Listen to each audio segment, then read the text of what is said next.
Hello friends, இன்றைக்கி என்னோடய மதிய சாப்பாடு வந்து பார்த்திங்கன்னா ஒயிட் ரைஸ். அது கூட வந்து பார்த்திங்கன்னா இது வந்து மொச்சக்காய், வெள்ளை மொச்சக்காய், கத்திரிக்காய், முருங்கைக்காய், அப்புறம் உருளைக்கிழங்குல போட்ட கருவாட்டு குழம்புங்க.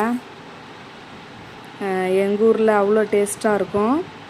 கருவாடு வந்து இது குழம்பு கருவாடுன்னு சொல்லுவாங்க, அது போட்டு செஞ்சுருக்காங்க. அதுக்கப்புறம் பார்த்திங்கன்னா என்னோடய ஸ்நாக்ஸு கேக்கு, ஸ்வீட் சமோசா, அப்புறம் நேற்று உங்களுக்கு காமிச்சேன் இல்லையா, பக்காலாவோ ஏதோ ஒரு நட்ஸு. இது வந்து பார்த்திங்கன்னா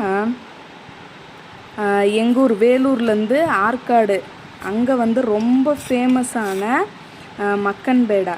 இது வந்து புட்டு பார்த்திங்கன்னா உள்ளே வந்து நட்ஸ் இருக்குங்க. ஃபுல்லுமே வந்து முந்திரி, அப்புறம் வெள்ளரி விதை இதை மாதிரில வச்சுருப்பாங்க. அவ்வளோ டேஸ்ட்டாக இருக்கும். நீங்கள் சப்போஸ் வேலூர் அந்த பக்கம்